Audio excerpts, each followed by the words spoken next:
ప్రభువైన యేసు క్రీస్తు యొక్క అతి పరిశుద్ధ నామములో మీ అందరకు అమలాపురం హౌసింగ్ బోర్డు క్రీస్తు సంఘము, రంగాపురం క్రీస్తు సంఘము మరియు కాకినాడ బాపూజీ నగర్ క్రీస్తు సంఘముల తరపున సత్య సువార్త అనే మా సువార్త కార్యక్రమాలకు స్వాగతం తెలియజేస్తూ ఉన్నాను. ఇవాళ ధ్యానాంశం ఏంటంటే గర్జించు సింహము. ధ్యానాంశం ప్రార్థన చేసుకుందాం.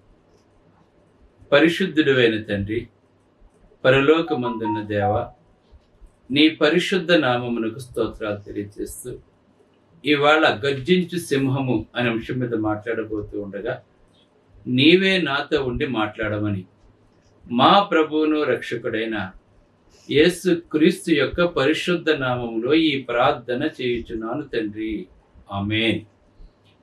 పేతురు రాసిన మొదటి పత్రిక 5వ అధ్యాయము 8వ వచనం నుండి 9వ వచనం వరకు గనక మనం చూసినట్లయితే, నిబ్బరమైన బుద్ధి గలవారై మెలకువగా ఉండండి ప్రతి క్రైస్తవుడికి కూడా ప్రభువైన యేసు క్రీస్తు వారి యొక్క శిష్యులలో ఒకరైనటువంటి పేతురు గారు తెలియజేస్తున్నారు. ప్రతి క్రైస్తవుడు కూడా నిబ్బరమైన బుద్ధి గలవారికి ఉండాలి. అంటే నిబ్బరమైన బుద్ధి కలిగి ఉన్నటువంటి ఏంటన్నమాట, ఏ పరిస్థితినైనా తట్టుకోవటానికి, మనం తొట్టిల్లకుండా ఉండటానికి, మనం ఏ విశ్వాసం మీద నిలబడి ఉన్నామో, ఏ పునాది మీద మనం నిలబడి ఉన్నామో, ఆఖరి వరకు ఆ పునాది మీద నిలబడటానికి మనకి ఏంటంటే నిబ్బరమైన బుద్ధి కావాలి మనకి. అందుకే విశ్వాసం ఒక్కటే, నిరీక్షణ ఒక్కటని మాట్లాడుతున్నాడు.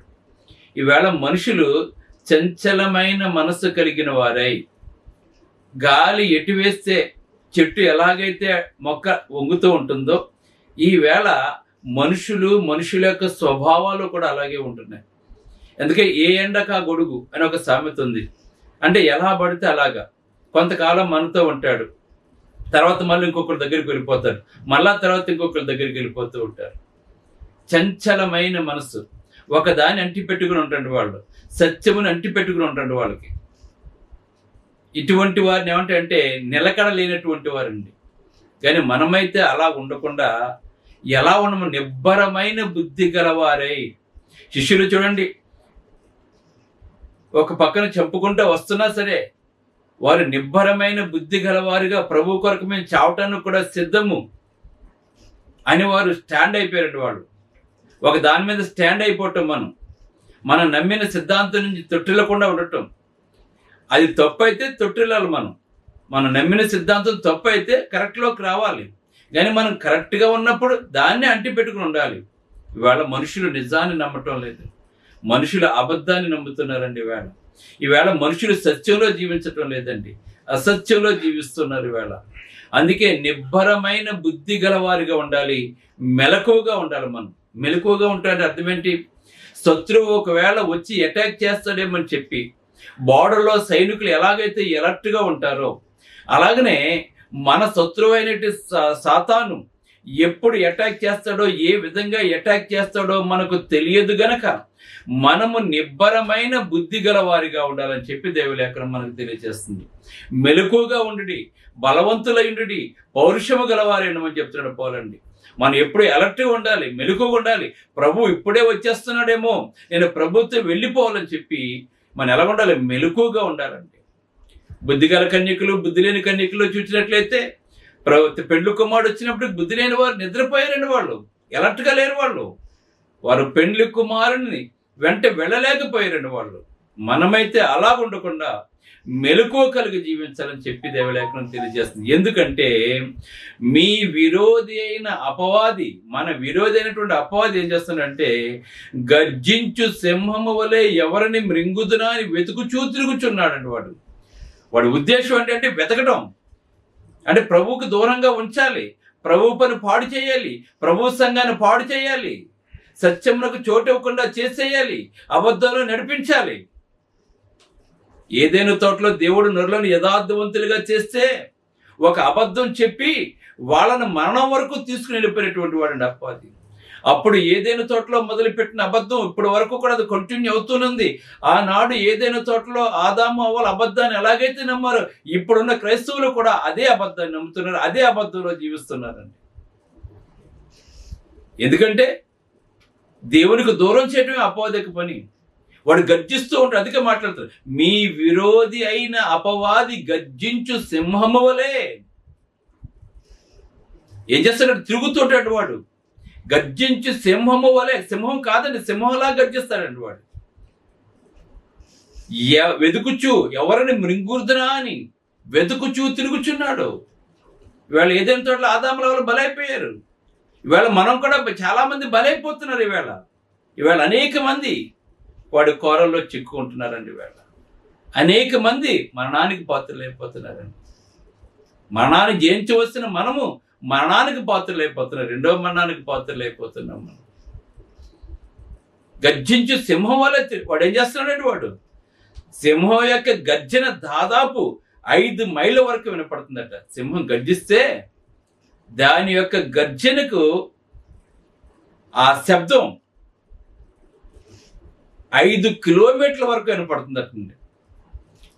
ఆ గర్జన ఎంత భయంకరంగా ఉంటుందంటే మీరు సింహం పక్కన నిలబడి ఉంటే మీ శరీరం మొత్తం కంపిస్తుందట. ఒక్కసారి మనకి భయకంపితులు అయిపోతాడు దాన్ని అరుపుకంటే. ఈవేళ క్రైస్తవ్యాన్ని వాడు అలాగే చేస్తున్నాడండి. ఈవేళ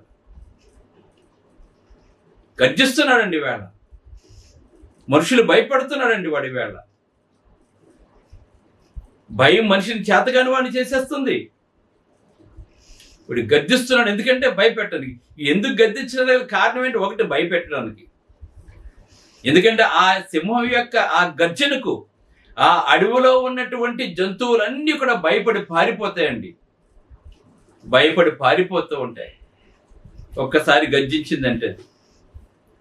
ఇంకొకటి ఏంటో తెలుసా? తనకు చెందినటువంటి వారు ఎక్కడ ఉన్నారో వారందరినీ కూడా గ్యాదర్ చేయడానికి కూడా గర్జిస్తూ ఉంటాడండి వాడు. ఇవాళ సాతాను కూడా తన దూతల్ని వేసుకుని ఇవాళ సత్యమును పాడు చేయటానికి ఇవాళ సంఘాల మీద బలంగా పనిచేస్తున్నాడండి వాడు. ఈవేళ అనేక మంది అబద్ధాన్ని నమ్ముతున్నారు కానీ నిజాన్ని నమ్మటం లేదండి. వాడు భయపెడుతుంటాడు, ప్రతి ఒక్కరిని భయపెడుతుంటాడండి. అందుకే ఇక్కడ ఈ సింహం యొక్క గర్జనకు భయపడుతుంటారు. అడవిలోని జంతువులన్నీ భయపడుతూ ఉంటాయి. ఆ భయంతో మానవాళ్ళని లోబర్చుకుంటున్నాడు వాడు. కనుక మనం మెలకుగా ఉండాలి. ఎప్పుడూ కూడా